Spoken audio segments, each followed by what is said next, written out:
मुंबई समेत राज्य के गणेशोत्सव मंडलों के लिए बड़ी खबर सामने आई है। फडणवीस सरकार plaster of Paris pop Ganesh प्रतिमाओं के विसर्जन के लिए नई नीति लाने की तैयारी कर रही है।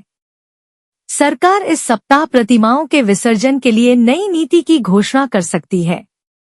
इसके चलते लाल बागचा राजा, मुंबईचा राजा जैसे प्रतिष्ठित मंडलों समेत कई गणेश मंडलों ने इस ओर ध्यान देना शुरू कर दिया है।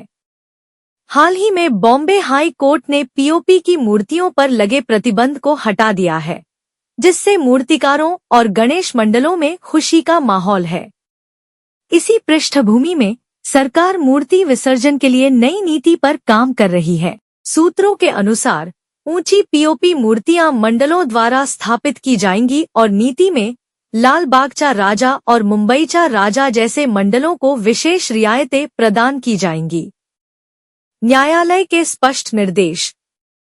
बॉम्बे हाई कोर्ट ने हालांकि पीओपी की मूर्तियों के निर्माण और बिक्री की अनुमति दे दी है, लेकिन प्राकृतिक जल निकायों में उनके विसर्जन पर पूरी तरह से प्रतिबंध लगा दिया है।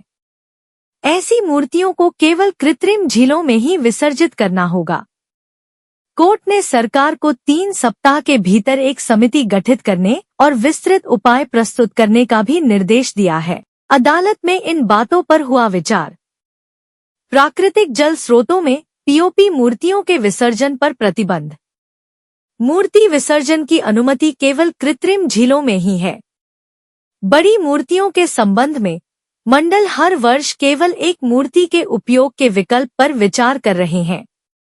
इस पृष्ठभूमि में राज्य सरकार को ऐसी नीति बनानी चाहिए जो मूर्तिकारों, मंडलों और पर्यावरण के बीच संतुलन बनाए रखे। इस निर्णय से घरेलू गणपति और सार्वजनिक समारोहों के लिए पीओपी की मूर्तियां बनाने में कोई बाधा नहीं आएगी।